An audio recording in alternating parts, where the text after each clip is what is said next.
Mabuhay. Alam kong malamang ay sinusubaybayan mo rin ang mga mainit na balita ngayong tungkol sa International Criminal Court o yung ICC. Oo, kasi halos araw-araw laman yan ng mga balita eh. Totoo. Pero para sa malalim na pagsusuri natin ngayon, alisin muna natin yung ingay ng politika at yung mga emosyonal na debate sa social media. Tama yan. Titingnan natin mismong makinarya ng kaso. Eksakto.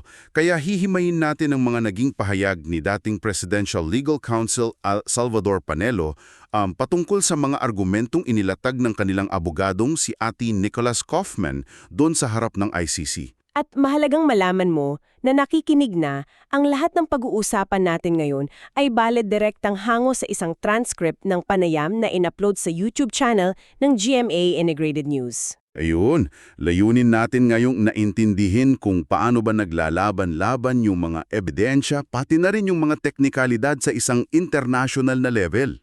Pero bago natin buksan yung mga detalye na yan, gusto ko lang linawin ng maigi sa'yo. Ano yun? Na yung pag-uusapan natin ngayon ay purong legal strategy at pagsusuri lang ng mga inilatag na argumento, walang halong bias. Oo nga, wala tayong pinapanigan dito maging kanan man o kaliwa, oposisyon man o administrasyon. Tumpak, titingnan lang talaga natin kung ano yung eksaktong sinabi ni Attorney Panelo sa panayam at kung paano ba gumagana yung mga konseptong ito sa loob ng international na korte. Kaya malinaw na hindi natin ini-endorso ang anumang panig, di ba? Ang layunin lang talaga natin ay iulat at ipaliwanag ang mga impormasyon. Para ikaw mismong nakikinig ang makapag-isip at makapag-analisa ng buong sitwasyon ng obyetibo. Napakahalagang ilatag yan kasi napakasensitibo talaga ng isyong ito. Totoo yan. Kaya bilang mga taga-suri, trabaho natin na himayin yung mga pahayag base sa dokumento. O sige, himayin natin ito. Sa mismong panayam kasi, nagbitiw si Panelo ng isang napakabigat na paglalarawan. Oo, nabasa ko yan. Ayon sa kanya, yung teorya raw ng prosecution ay nadurog ng pira-piraso o shattered to pieces. Ang bigat ng salitang yon. Kapag ginamit ng isang veteranong abogado yung salitang yan, hindi lang niya sinasabing may butas yung kaso eh. Sinasabi niyang gumuho talaga yung buong pundasyon. Eksakto. At hinati ni Panelo ang pagdurog na ito sa dalawang pangunahing kategorya ng ebidensya. Ano yung una? Yung testimonial evidence, bali yung mga sinabi ng mga saksi. At yung pangalawa naman ay yung documentary evidence o yung mga opisyal na papeles na isunmite. Umpisahan natin sa testimonya. Paano niya pinatunayan yung shattered to pieces na yun base sa transcript? Idiniin ni Panelo na yung mga pahayag ng mga saksi ay puno ng napakatinding kontradiksyon. So hindi lang simpleng pagkakaiba ng opinyon. Hindi. Ayon sa kanya, may mga pagkakataon na ang isang saksi ay sumasalungat mismo sa pahayag ng ibang saksi at mas malala, Sumasalungat sa sarili nilang unang sinabi. sumasalungat sa mismong mga nauna na nilong ideklara. Teka, paano aabot sa puntong magkasalungat ng husto yung mismong mga saksi ng prosekusyon? Magandang halimbawa rito yung issue tungkol sa armas na ginamit na nabanggit din sa transcript. Yung kutsilyo at baril. Ayun nga, isang saksi raw ang nag-testify na kutsilyo ang ginamit sa isang partikular na insidente. Tapos, Kalaunan, nagbago yung kwento at naging baril na raw. ang laking tinalon nun mula kutsilyo na ding baril. At para mas lalong maging komplikado, may pumasok pa ang ibang saksi at tahasan niyang sinabi na ang taong pinag-uusapan ay hindi kailanman gumamit ng baril. Kung iisipin mo bilang isang nag-oobserba lang, mapapaisip ka talaga di ba dapat sinasala ng mga taga-usig yung mga kwento ng mga saksi nila bago ilatag sa korte? Ganyan talaga madalas ang asahan mo. Paano nangyayari yung ganitong kalaking kapalpakan sa isang internasyonal na pagdinig? Yan ang isang napakagandang tanong kasi sa mga malalaki at matagal ng kaso, yung memorya ng tao ay nagiging isang malaking problema. Sa bagay, nakakalimot din ng mga saksi, lalo na kung matagal na yung insidente. Pero sa paningin ng depensa, ang ganitong level ng pabago-bagong salaysay ay hindi na lang basta pagkalimote. Indikasyon na ng imbensyon, gawa-gawa na lang. Tama. Ipinaliwanag ni Panelo na dahil sa ganitong kalaking mga pagkakaiba, yung mga testimonya ay bumabagsak na lamang sa kategorya ng hearsay o sabi-sabi. Hearsay. Yung narinig mo lang sa iba. At hindi lang simpleng hearsay yung binanggit niya. Gumamit pa siya ng terminong double hearsay. Double hearsay. Paano ngayong ganyan? Para mas madaling isipin, ganito yan. Hindi mo nakita yung pangyayari, narinig mo lang sa isang tao. Na narinig din lang sa isa pang tao. Eksakto. Naging parang chismis na ipinasa-pasa, kaya nawalan na ng orihinal na pinagmulan. Ang hirap naman nun.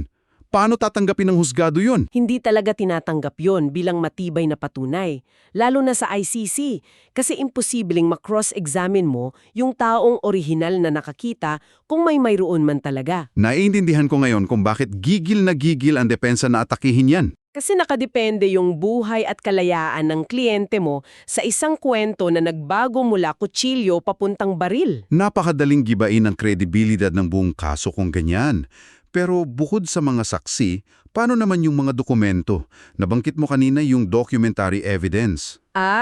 Ito marahil yung isa sa mga pinakadramatikong bahagi ng kanilang depensa sa tingin ko. Sa transcript kasi, may isinumite raw na dokumento yung prosekusyon na inaasahan sana nilang magpapatunay ng tinatawag na command to kill, di ba? Oo, yung parang isang direktang utos na pumatay na magpapatibay sana doon sa teorya ng sabuatan. Ano bang nangyari dun sa dokumentong yun? Inilarawan ni Panelo na yung dokumentong ito ay literal na sumabog sa mismong muka ng prosekusyon. Bakit sumabog sa kanila? Dahil nang basahin yung nilalaman nung inaakala nilang smoking gun na dokumento, may nakasulat doon na napakalinaw na direktiba. Ano yung nakasulat? Nakasulat na, if you have to arrest, you have to do it in accordance with law. O kung kailangan mong umaresto, dapat itong gawin ng ayon sa batas. Wow! Kaya sa halip na magpakita ng isang patakaran ng walang habas na pagpatay, Yung mismong ebidensya pa ng prosecution ang naglabas ng utos na sundin yung legal na proseso. ang nakikita natin dito ay isang masterclass sa defense strategy.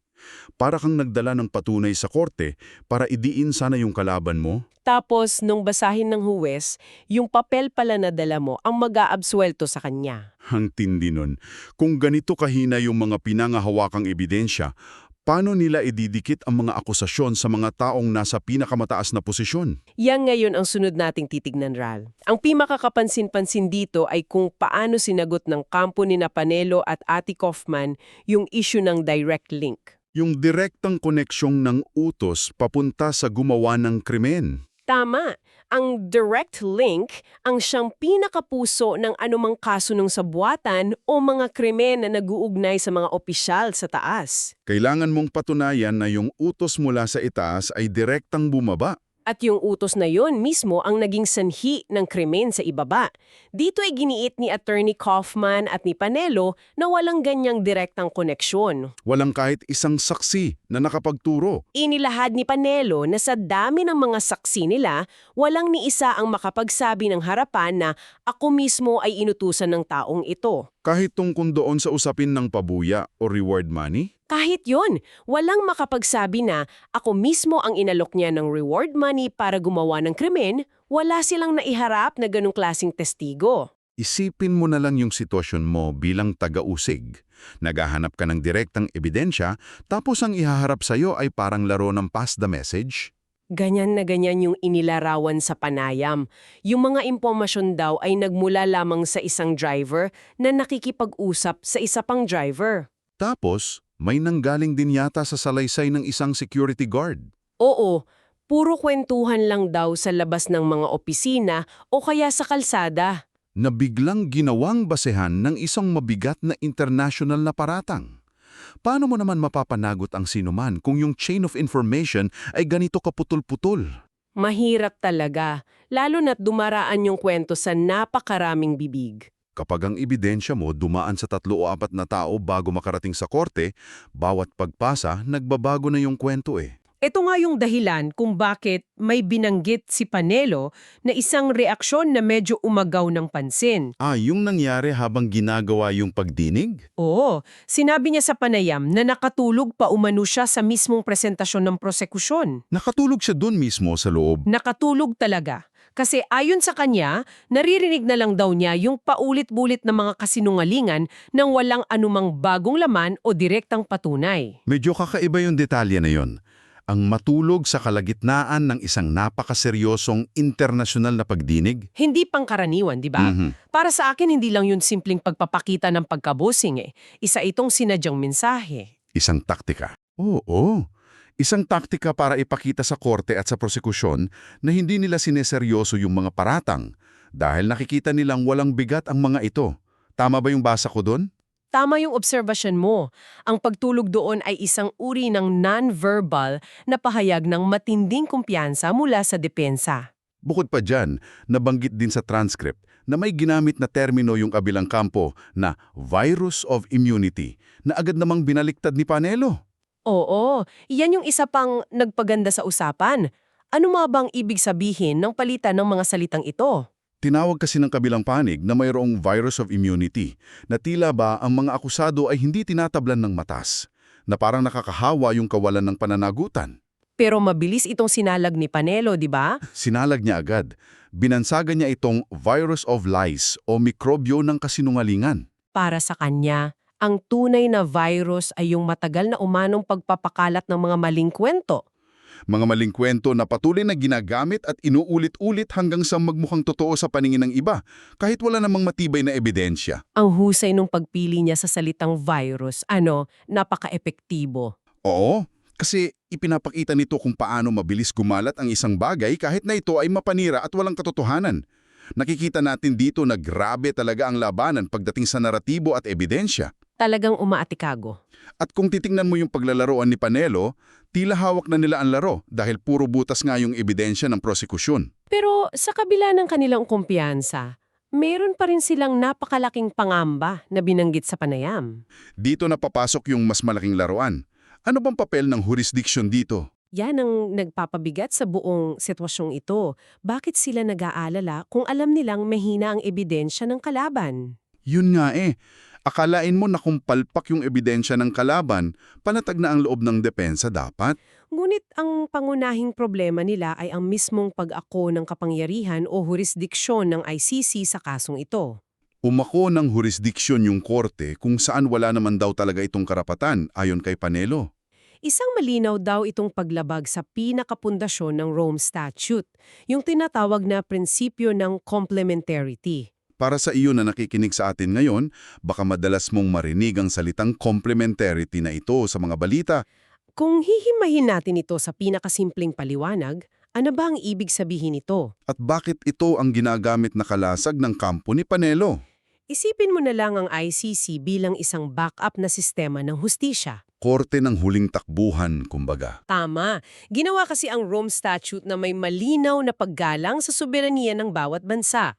Kaya yung prinsipyo ng complementarity, sinasabi nito na hindi pwedeng makialam ang ICC kung ang mga lokal na korte ng isang bansa ay gumagana. Kapag may kakayahan at tunay na nag-iimbestiga ang sariling gobyerno sa mga paratang, labas dapat ang ICC. Papasok lang sila kapag ang isang estado ay unable or unwilling. Ibig sabihin, hindi kaya o ayaw litisin ang mga krimen. At ang matibay na posisyon ni Panelo ay ito, gumagana ang sistema ng hustisya sa Pilipinas. May mga hensya tayong nag-iimbestiga, kaya bakit nanghihimasok ang isang international na korte? Kaya para sa kanila, simula pa lang ay null and void o walang bisa na ang pagdinig na ito kasi lumabag ito sa mismong patakaran ng complementarity. Teka nga, paanong umuusad yung kaso at umabot pa sa puntong nagkakaroon ng presentasyon ng ebidensya kung kinu-question pa pala yung jurisdiksyon? Nabanggit nga sa transcript na naghain sila ng apela tungkol dito, pero itinuloy pa rin yung tinatawag na confirmation of charges. Para sa mga hindi pamilyar sa proseso ng ICC, ano ba itong confirmation of charges? Parang isang napakahigpit na screening process yan. Bago tuluyang isalang sa isang buong paglilitis o trial yung isang tao? Oo, kailangan munang suriin ang mga hukom sa pamamagitan ng pre-trial chamber kung may sapat mang matibay na basehan para ituloy ang kaso. Kaya pala ganun na lamang ang pagkabigla ng kampo ng depensa nang simulan ito habang nakabinbin pa yung apela nila. Syunan kung may legal na karapatan ba kayong hawakan ng kaso. Para kang nag-uumpisang magpatayo ng bahay. Naglalagay ka na ng bubong pero kinu-question pa kung sa'yo ba talaga yung lupa. Napakagandang analohiya. At dahil sa prosesong ito na itinuturing nilang baluktot, pumasok yung matinding takot nila sa tinatawag na prejudging. Prejudging? Ibig sabihin ba nito? Nararamdaman nila na baka nakabuo na ng desisyon yung korte laban sa kanila bago pa man matapos ang buong legal na proseso? Yan ang sentimento nila. Napakabigat na sitwasyon yan para sa isang abogado. Oo nga, kahit anong galing mo pala sa paggiba ng ebidensya ng kalaban, kung pakiramdam mo ay luto na ang desisyon dahil hindi sunusunod ang tamang pagkakasunod-sunod ng proseso, Mababaliwala ang lahat. kaya pala sinabi ni Panielo na sila ay hoping for the best and expecting the worst pagdating sa huling resolusyon.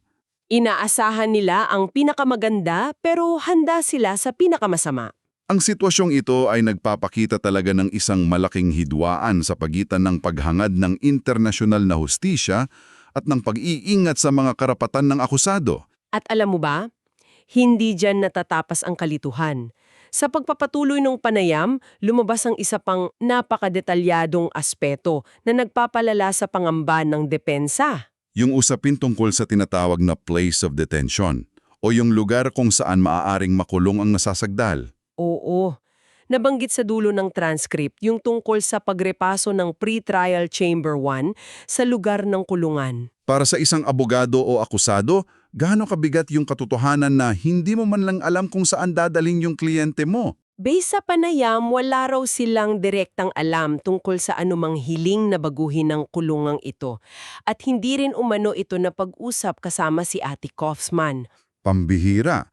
Ano ang implikasyon nito sa kabuuan ng paglilitis? Napakalaki niyan, lalo na sa aspeto ng arapatang pantao ng akusado at sa soberanya. Ang pre-trial chamber 1 kasi ng ICC ang may hawak sa mga ganitong paunang desisyon. Kapag inililihim o hindi lubos na isinasali ang depensa sa pag-uusap tungkol sa kung saan ikukulong ang nasasakdal, Isang bagay na lubhang kritikal sa kanyang seguridad yun, pati sa kakayahan makipag-ugnayan sa kanyang mga abogado. nagpapakita ito na may mga aspeto ng kaso na gumugulong sa labas ng kontrol at kaalaman ng depensa. Dinadagdag pa rito yung katotohanan na maaari palang erase o questionin ang issue ng jurisdiksyon anumang oras. Kahit nasa dulo na ng mismong paglilitis. Kahit sa dulo na. Ibig sabihin, maaaring matapos na ang buong proseso ng pagdinig. Bago pa maglabas ng pinal na hatol kung tunay bang may kapangyarihan yung korte. Eksakto. Kung ganon, para palang nakasabit sa hangin ng lahat, naglilitis kayo ng ilang buwan o taon, tapos pwede palang sa dulo sabihin na, ay wala pala kaming jurisdiksyon dito. Napakasayang sa oras at resources, di ba? Higit sa lahat, napakalaking pasanin sa emosyon ng mga sangkot na pamilya at individual. May nabanggit din ba sa panayam tungkol sa timeline o kung kailan matatapos ang prosesong ito? Ayon sa panayam, ang nakakalungkot na katotohanan ay walang sino mang makapagbigay ng malinaw na sagot. Walang nakakaalam kung kailan matatapos ang buong proseso ng ICC. Wala. Dahil sa pagiging masalimuot ng mga apela tungkol sa jurisdiksyon, yung pagrerepaso ng mga ebidensya, at ang paulit-ulit na pagbaliktad ng mga pahayag. Inaasahang magtatagal pa ito ng hindi tukoy na panahon. Parang itong isang walang hanggang paglalakbay sa dilim na hindi mo alam kung kailan ka makakarating. Dito natin makikita kung gaano kabigat hindi lang ang batas kundi ang proseso mismo. Napakabigat nga.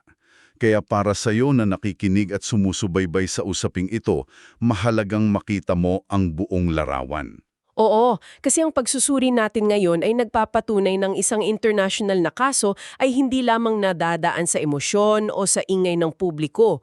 Nakakulong ito sa mga napakasalimuot na patakaran. Sa isang banda, nakita natin ang depensa na inilalatag ang mga depektibong ebidensya ng prosekusyon. Mga testimonya na nag-iiba-iba, mga kwentong ipinasapasa na naging double hearsay, at mga dokumentong literal na sumasalungat sa inaakusa. At sa kabilang banda naman, nandoon ang mabigat na isyung teknikal tungkol sa jurisdiksyon, ang patakaran ng complementarity at ang takot sa isang prejudge na desisyon. Isang paglilitis na tila nagpapagulo sa buong proseso. Ang laban ng ito ay nagpapakita na ang sistema ng hustisya ay madalas na isang masikip at mahabang labirinto. Bago tayo tuluyang magpaalam, may gusto ka bang iwanan ng kaisipan sa ating mga tagapakinig? Bilang pagtatapos, nais kong iwanan ka ng isang malalim na katanungan, isang bagay na pwede mong pag-isipan habang sinusubaybayan mo ang pag-usad ng kasong ito. Ano yon? Kung ang batayan ng kapangyarihan ng isang international na korte ang kanyang mismong jurisdiksyon ay maaaring questionin, pagtalunan at ibitin hanggang sa pinakadulo ng proseso ng paglilitis, paano kaya ito nakakaapekto sa kakayahan ng sistema na magbigay ng tunay na hustisya? Para sa mga naghahanap ng katarungan, hindi ba't nakakadismaya ang mahabang pagkaantala? At para naman sa mga inaakusahan, paano kaasa sa isang patas na paglilitis kung anumang oras ay maaari palang ideklara na ang buong pinagdaanan ninyo ay wala palang legal na basehan? Napakalalim yan.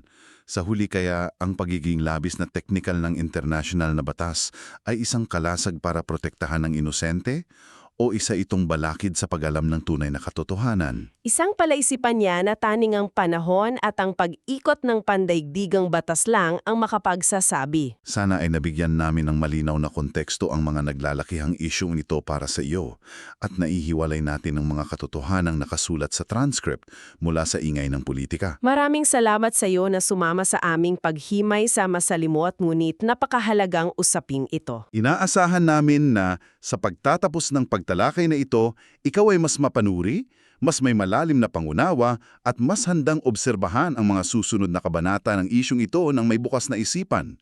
Magpatuloy lang sa pagtatanong at magandang araw sa iyo.